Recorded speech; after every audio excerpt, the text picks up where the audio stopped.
उनको मुझे सहने की सहनशीलता दीजिए, सहने की क्षमता दीजिए, ये जरूर मांगिए भगवान से। अभाव दीजिए, लेकिन उस अभाव में भी मेरा स्वभाव विकृत न हो, ऐसी कृपा जरूर कीजिए। संपन्नता दीजिए, लेकिन संपन्नता के साथ अभिमान न आने पाए, ये जरूर दीजिए। विपन्नता देना हो तो विपन्नता भी दीजिए, लेकिन मेरे मन में असंतोष न आए, ये दीजिए। क्योंकि आप किसी के न शत्रु हैं न किसी के मित्र हैं। भगवान हमेशा न्यूट्रल रहते हैं। भगवान न किसी के मित्र हैं न किसी के शत्रु हैं प्रभु। लेकिन भगवान हमको वही देते हैं। श्री कृष्ण श्रीमद् भागवत के 10वें स्कंद में कहते हैं, अस्ति चेदीश्वर कश्चित् फल रूपाण्य कर्मणाम कर्तारम भजते सोपि नह्य कर्तु प्रभुर्हिसः कर्मणा जायते जंतु कर्मणेव विलीयते सुखम दुखम भयम क्षेमम कर्मणेवा विपद्यते। कर्म से ही मनुष्य का जन्म है, कर्म से ही मृत्यु है। दुख सुख भय मंगल ये सब कुछ हमारे कर्मों का फल है। इसमें ईश्वर का कोई हस्तक्षेप नहीं है। जो कुछ भी आपको अच्छा या बुरा प्राप्त हो रहा है, ये हमारे ही किए हुए कर्मों का फल है। बैंक से यदि आपने लोन लिया है तो आपको चुकाना पड़ेगा।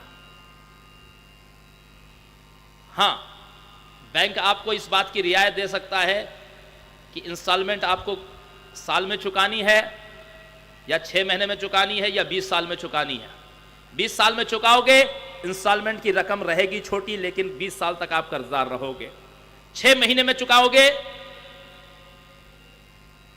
इंस्टॉलमेंट की रकम मोटी रहेगी, 6 महीने बड़े तकलीफ में गुजरेंगे। ठीक उसी प्रकार जीवन में जो बहुत दुख को एक साथ झेल रहा है, मान लीजिए कि वो मोटी इंस्टॉलमेंट चुका रहा है, और जिसके जीवन में विपत्तियां नहीं आ रही हैं, वो व्यक्ति अभिमान न करे। जिसके जीवन में कोई दुख नहीं दिखाई देता, छोटी मोटी बीमारियां चल रही है, छोटी मोटी समस्याएं हैं, और लगता है व्यक्ति को कि हम बहुत सुखी हैं, नहीं, आपकी इंस्टॉलमेंट बहुत छोटी है। इस बात का अभिमान मत करिएगा।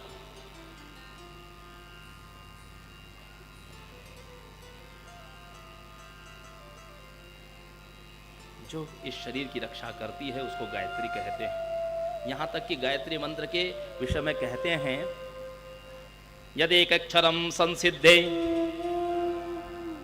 स्पर्धते ब्राह्मणोत्तमः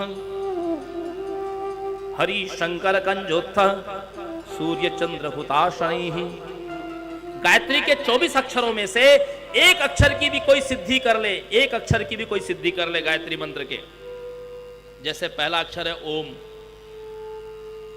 इस ओम की भी सिद्धि हो जाए जीवन में, तो वो व्यक्ति ब्रह्मा विष्णु शिव सूर्य चंद्रमा अग्नि से भी स्पर्धा करने योग्य हो जाता है, उनको भी चैलेंज कर सकता है। एक अक्षर की भी सिद्धि हो जाए तो इतना महान ये गायत्री मंत्र है। और वो गायत्री मंत्र का पूरा विस्तार इस देवी भागवत में है। इसलिए देवी भागवत जो है ये गायत्री प्रतिपादित ग्रंथ है माताओं सज्जनों।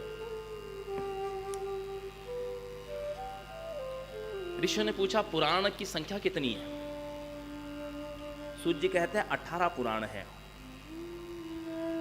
और 18 ही उपपुराण भी है।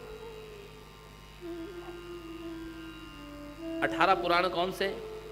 सूत जी कहते हैं मद्वयम भद्वयम चैव व्रत्रयम चतुष्टयम अनापलिंग कुस्कानि पुराणानि पृथक पृथक।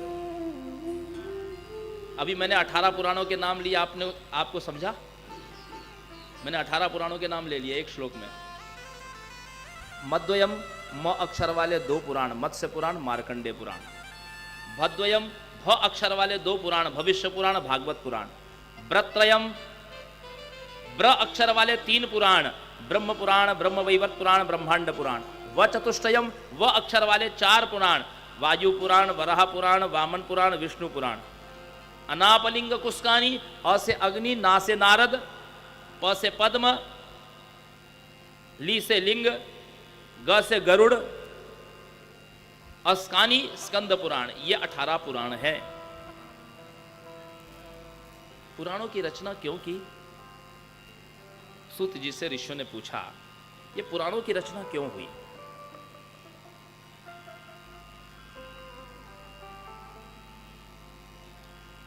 एक बात मैं कहना चाहता हूं यहां पर,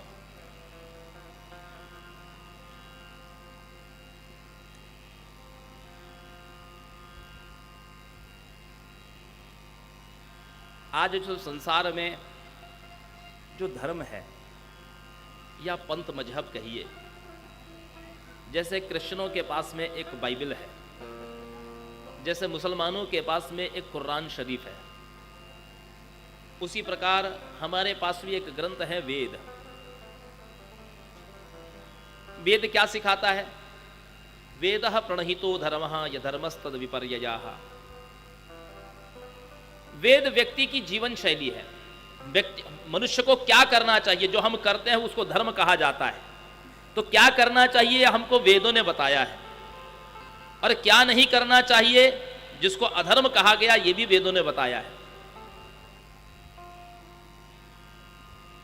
ठीक उसी प्रकार मुसलमानों के जो कानून होते हैं, जैसे शरिया कानून आदि जो भी हैं, तो ये उनको कुरान शरीफ के द्वारा मिलता है।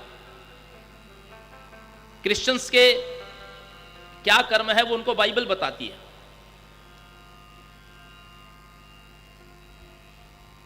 हमारा भारत का संविधान जो हमारे भारत देश को चलाता है, ये 1950 में 26 जनवरी 1950 में लागू हुआ, भारत गणतंत्र हुआ।